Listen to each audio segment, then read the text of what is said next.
Bonjour à tous et bienvenue sur Alpha Perf. Aujourd'hui nous sommes le lundi 26.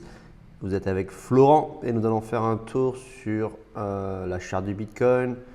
On va aller voir un peu les liquidations, ce que font l'open interest et les funding, ce qui se passe et ce qu'on peut détecter sur l'order book et évidemment ce que font les whales ainsi que les news qu'il va y avoir, enfin les événements qu'il peut y avoir économiques cette semaine. Alors là, nous sommes sur Bitcoin en 4 heures, où on a fait un week-end, donc on a fait une baisse vendredi, donc juste avant le week-end, hein. On était allé chercher de la TH à 112 000 $. On avait prédit une baisse pour revenir dans la zone des 106. On est en ABC, donc moi j'ai pris ce short là, bon, qui a été assez facile à prendre. On a baissé donc d'un coup assez violemment vendredi. Où on a passé le week-end donc à racheter, baisser, racheter, baisser. Enfin, voilà, il y a eu un petit peu de spéculation ce week-end, mais vraiment de la spéculation en retail, sans donner vraiment de sens au prix. Puis on va aller voir un peu les gaps, et là on est en train de rouvrir à la hausse. Ok, là, je suis en 4 heures, donc ça veut dire que depuis hier 20 heures, le prix repart à la hausse. Donc attention, attention au piège, attention.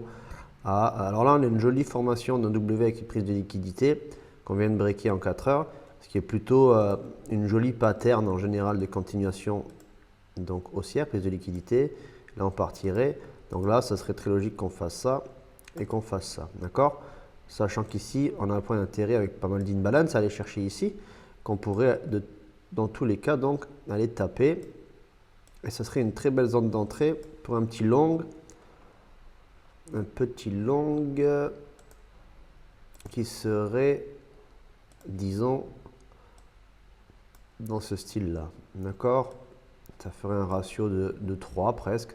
C'est après, et à manager pour après avoir un long avec une continuation qui vous amènerait vers les 115 000 $. D'accord? Donc, bon, on commence fort parce que déjà on trouve un scénario. Pardon, je suis un petit peu enrhumé. Et oui, c'est l'hiver ici. Il fait froid, il fait 20 degrés. Je me les pèle. Donc ici, on trouve déjà un petit scénario en 4 heures. Attention, vous ne jetez pas dedans. Maintenant, on va regarder un peu ce qui se passe sur les datas et sur le reste du prix. Donc, quoi d'autre à regarder sur Bitcoin? Donc, on a fait cette nouvelle ATH. Il me semble que ça, ouais, ça c'est la ligne de l'ancienne ATH, d'accord? Donc, on a rebriqué l'ancienne ATH, donc on est repassé en dessous. Là, on vient le rechercher. On peut travailler cette zone. Voilà, et on peut voir ce qui peut se passer ici. On va passer en 1 heure. On va passer en 1 heure. Et en 1 heure, qu'est-ce qu'on peut voir de plus ou de moins? Pas grand-chose, hein. Bon, donc on a eu cette belle chute là qui s'est passée donc vendredi. Pour moi, c'était 14 heures. Hein. Moi, j'étais très bien positionné en short. J'avais repris le short ici. J'étais rentré en short ici. Alors, j'étais rentré en short un peu plus haut. Par ici, je me suis fait stopper.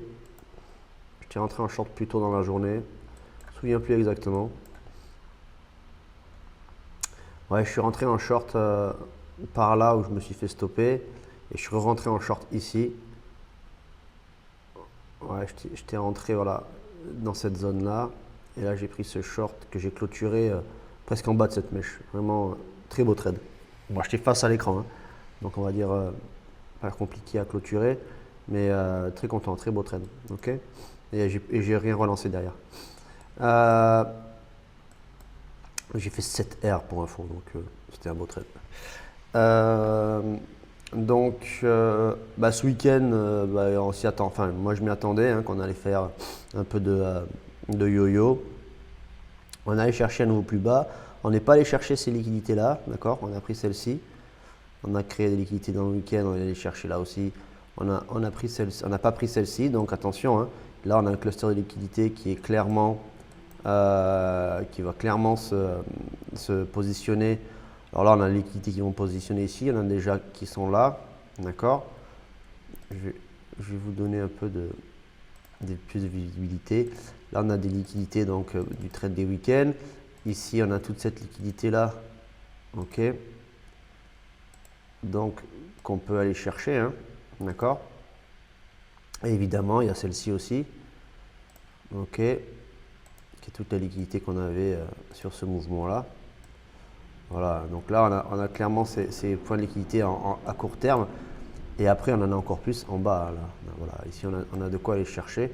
Donc, on pourrait très bien aller chercher un prix. Enfin, le prix pourrait très bien repartir pour nettoyer, pour continuer à la hausse. Il pourrait très bien aller nettoyer les longues et aller chercher de la liquidité jusqu'aux 100 000 $. Hein. Il n'y a aucun problème à ça. D'accord, on est à 110. Vous voyez, on a quand même fait une chute de 111 à 107, 106, ouais, 107, on va dire, très facilement.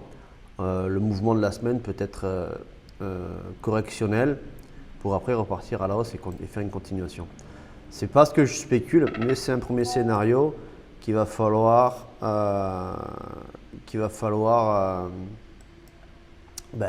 surveiller et puis on va un peu suivre les datas. D'accord. Le lundi, j'aime bien regarder ce qui s'est passé sur le CME. Donc sur le CME, qu'est-ce qui s'est passé sur le CME? C'est pas le CME ça. Est-ce que c'est le CME? Oui, c'est le CME. Où c'est qu'il est mon gap? Vendredi, on a fait ça. Vendredi 18h. Excusez-moi, hein, je suis en 15 minutes. Mon gap est là. Voilà, donc on n'a pas eu de gap. Voilà, close à 4h30. Non, même pas. 4h45. Non, lundi. Le gap est ici alors. Ouais, voilà. Non, enfin bon, il n'y a pas de gap, hein, vous voyez, enfin, le prix autour du CME a clairement été travaillé, il est là, voilà, même pas. Oula, vous allez dire, oula, il cherche son gap, mais c'est quoi ça, ça code samedi? Je comprends pas. Non, il y a un bug là.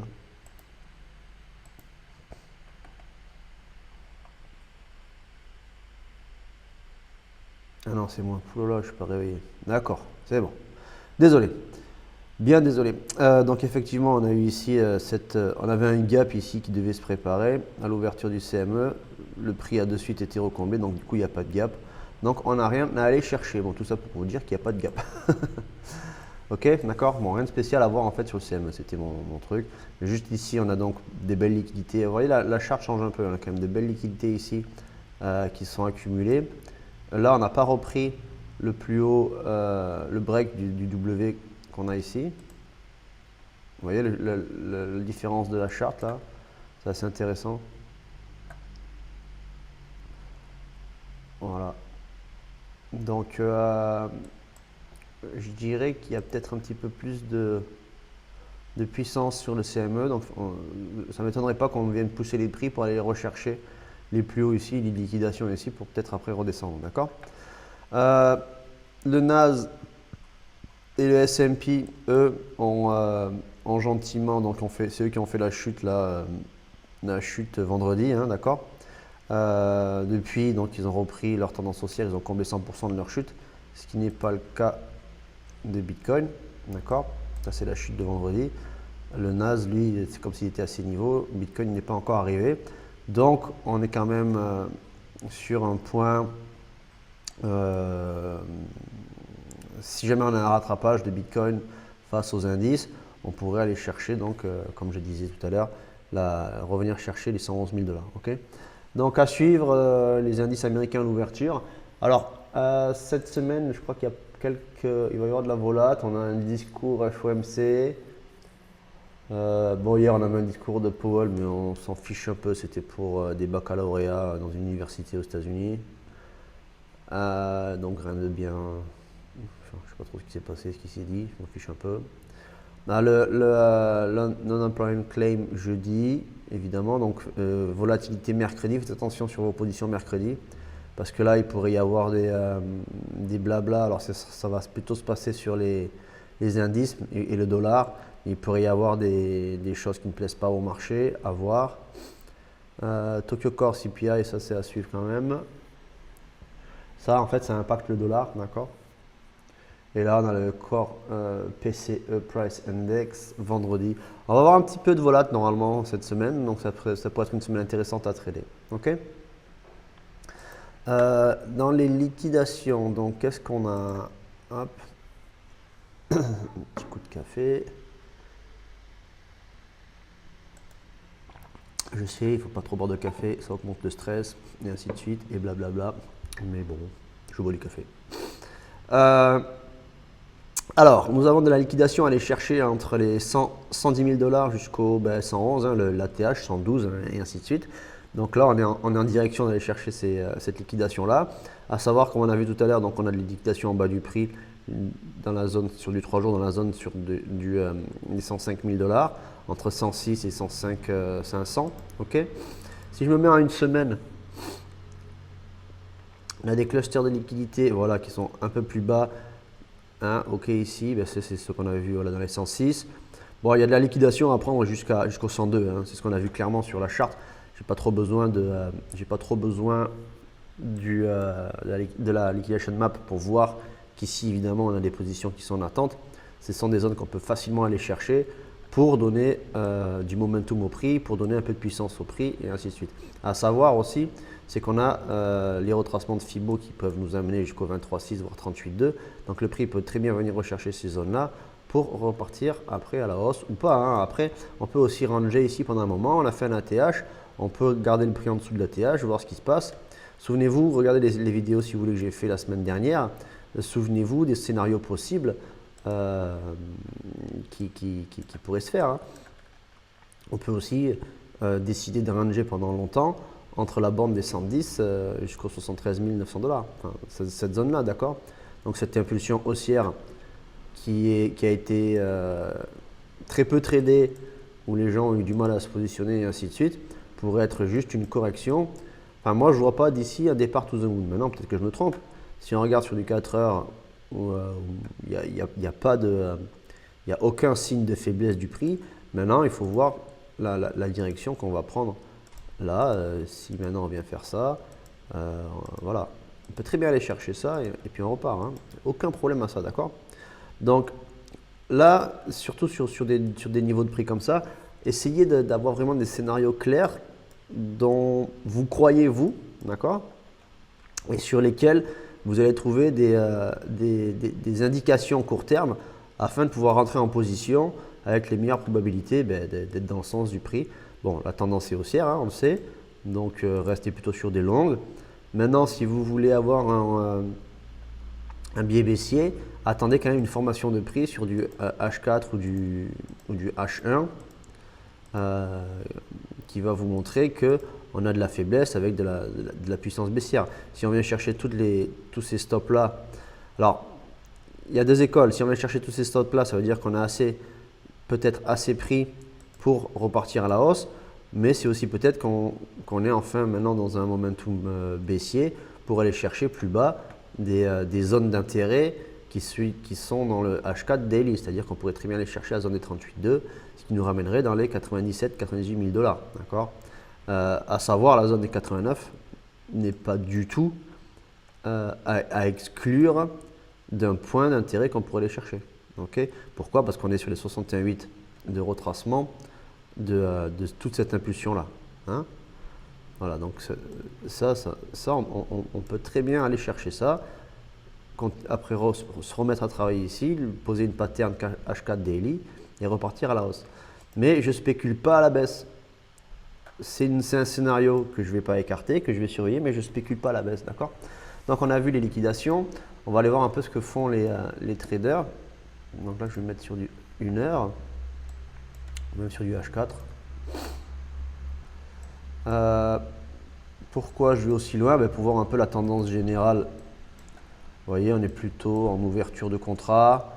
On est passé de funding négatif à plutôt positif, avec des hauts et des bas, assez neutre. Donc vous voyez, moi ce que je vois là en H4, c'est que le prix, enfin surtout ici, hein, c'est que les contrats ont été tradés, mais pas énormément. Vous voyez, on n'est pas sur des gros niveaux de funding.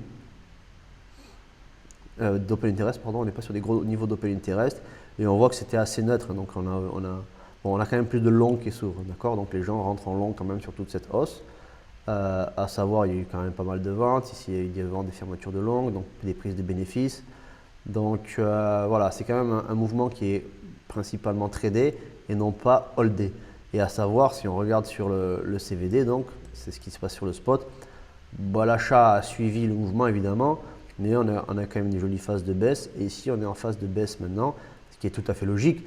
On est sur un ATH, ben, les gens prennent du profit, hein. En général, sur un ATH, si les gens qui sont rentrés là, voire plus bas, hein, qui ont pas réussi à sortir ici, vont sortir là, d'accord? Donc, il y a des prises de bénéfices ici qui sont tout à fait logiques. Et donc, il faut respecter ça pour le mettre dans votre plan et bien vous dire que c'est normal qu'on ait un retracement sur la TH, mais ce n'est pas pour ça qu'on deviendra baissier. D'accord? Alors, en position, bon, il n'y a pas grand-chose. Là, on a un petit ordre avec pas mal de ventes. Voilà, on a 300 bitcoins à vendre en vente en limite dans la zone des 110. Et après, on attend à racheter, hein, vous voyez. On a quelques, mais ce n'est pas des gros ordres.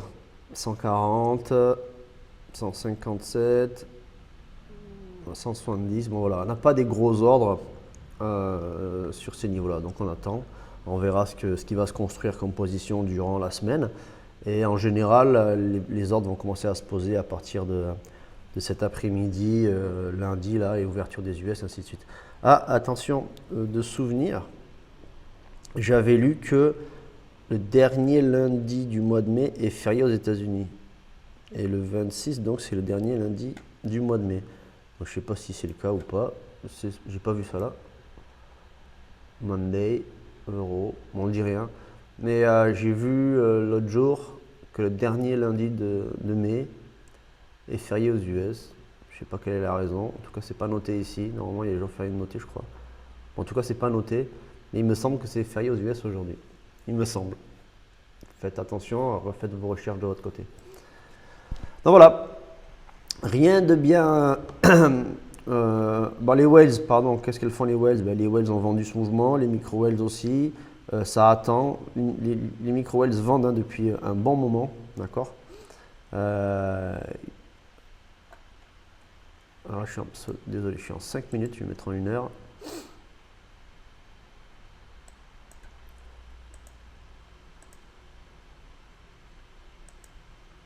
Voilà, il y a tout le monde qui vend du coup. Même les retails sont en train de vendre ce mouvement. Bon, ce mouvement aussi, les retails l'ont vendu. Tout le monde vend. Les whales ont vendu ici. Les micro-whales ont vendu là. Ok, enfin, là, le Bitcoin est bien vendu, d'accord? Et l'Ether, pareil. Moins par les whales. Les micro-whales vendent l'Ether à fond. Les retails sont neutres, font rien sur l'Ether. Et on va dire que les whales sont neutres aussi, ne font rien. Voilà. Ok. Bon, mais pas plus à vous dire pour le Bitcoin ce matin. Il y a quelques altes qui performent, hein, bon, toujours, mais bon, c'est très doux, hein. Là, on a IO qui fait 5%, mais après, on est très très calme, hein. Rien de bien fait, 5% aussi. Je crois que j'ai une position sur FED d'ailleurs. Ouais. Petite position sur FED. Donc voilà, d'accord, rien de bien spécial. Si vous voulez donc un peu plus de suivi et d'infos, venez sur le Discord, vous allez avoir la continuité de mes analyses, les scénarios que je vais trader aujourd'hui, si j'ai des scénarios qui s'éclaircissent. À savoir, donc je suis trader court terme, donc je vais me positionner moi sur des unités temps 15 minutes H1 et je fais les calls sur le Discord pour donner des directions et un peu éclaircir des scénarios afin de pouvoir rentrer en position de votre côté. Ce n'est pas des conseils d'investissement, c'est juste des propositions de prise de position. À vous de suivre et d'en connaître le risque, de le manager. Ce que je fais ne dépend pas de vous, enfin ne dépend que de moi. Et ce que je perds, c'est moi qui le gère. Ce que je gagne aussi d'ailleurs. D'accord ? Donc à vous de suivre si vous le souhaitez, mais je ne serai responsable de rien. D'accord? Donc avec plaisir, venez sur le Discord, on vous accueillera. Il y a un petit peu de discussion qui se passe, c'est plutôt agréable. Lâchez-vous, hein, lâchez-vous, laissez un commentaire, un pouce et partagez. Allez, ciao, ciao, bon trade.